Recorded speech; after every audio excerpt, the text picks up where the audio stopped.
उत्तर प्रदेश के जिला जालौन, तहसील कालपी और उसर गांव से मैं राधिका चौधरी आप सबका स्वागत करती हूं। आज हमारी चौपाल चर्चा जो है इसी गांव से यानी कि उसर गांव से होने वाली है। बात करेंगे श्रीयन, मोटा अनाज, वो मिलेट्स जिसका आह्वान 2023 में माननीय प्रधानमंत्री जी ने एक आह्वान किया और आज देखते हैं कि इस आह्वान में हमारे कितने किसानों ने आहुति दी है कि मिलेट्स को अपनाया है। पुरानी पद्धति वाली खेती को छोड़कर आज श्रीयन में सबसे ज़्यादा कहा जाए तो इस गांव ने आगे बढ़कर हिस्सा लिया है। तो देखते हैं हमारा जो मिलेट्स है, श्रीयन है, कहते हैं आज के समय की मांग है और आने वाले समय की ज़रूरत भी बनेगी। तो चलिए चंद कदमों की दूरी है, इस गांव वासियों से जानते हैं, क्योंकि हमारी चौपाल चर्चा जो है थोड़ी ही दूरी पर है।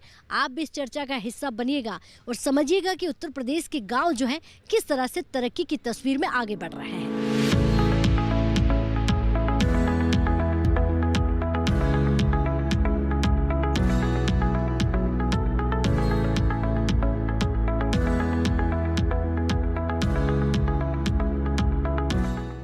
हमारे अन्नदाता चौपाल चर्चा के लिए तैयार हैं अपनी बात रखने के लिए और हम पहुंच गए हैं उसर गांव।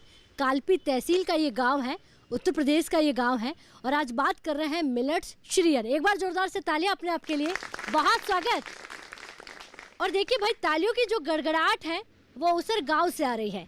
इस गाँव को भले ही आपने नहीं सुना होगा, नहीं समझा होगा, लेकिन जब आप ये कहेंगे कि 2023 में जब श्रीयन मिलेट्स मोटे अनाज का आह्वान किया गया था माननीय प्रधानमंत्री जी ने, तो सबसे पहले यही गांव जो है आगे आया होगा कि मिलेट्स लगाना है, क्योंकि कहीं ना कहीं पूरे हिंदुस्तान को स्वस्थ रखने की जिम्मेदारी हर एक किसान की है।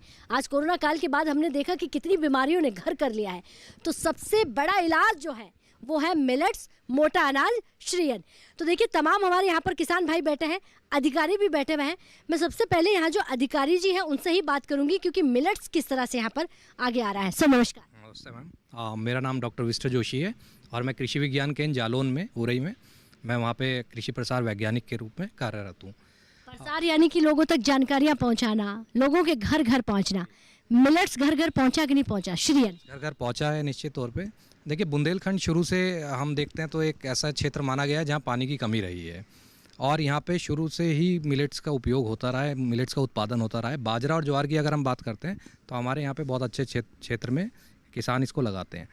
देखिए पिछले कुछ सालों में हम लोग खरीफ के मौसम में यहाँ पे तिल लगाया करते थे, लेकिन अभी देखने में आया है कि जब से 2023 से इंटरनेशनल ईयर जो हमने मनाया है, सबसे मेन मोटिव जो रहा है किसानों का, वो जैसे हम जानते हैं कि 41% जो है प्रोडक्शन जो है वो मिलेट्स का इंडिया में होता है और निश्चित तौर पे राजस्थान अगर देखें और इधर के क्षेत्र को देखते हैं तो यहाँ पे भी मिलेट्स बहुत अच्छा होता है। तो हमारे किसानों ने दोबारा से इसको और अच्छी और उन्नत किस्म की जो प्रजातियाँ हैं उसको ये लेके यहाँ पे आए हैं और निश्चित तौर पे पैदावार भी बढ़ रही है।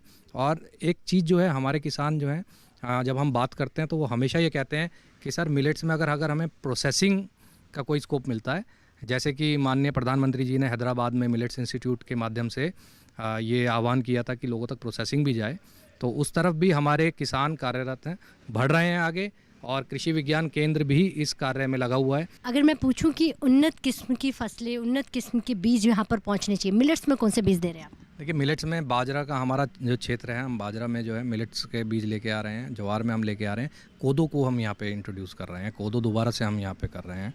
और बहुत महत्वपूर्ण यही है कि जो इसकी प्रोसेसिंग के लिए हम यहाँ पे काम कर रहे हैं मैम, तो इसमें हमारे किसान भी आगे बढ़ चढ़ कर हिस्सा ले रहे हैं, तो अच्छा एक प्रोडक्शन इसमें है।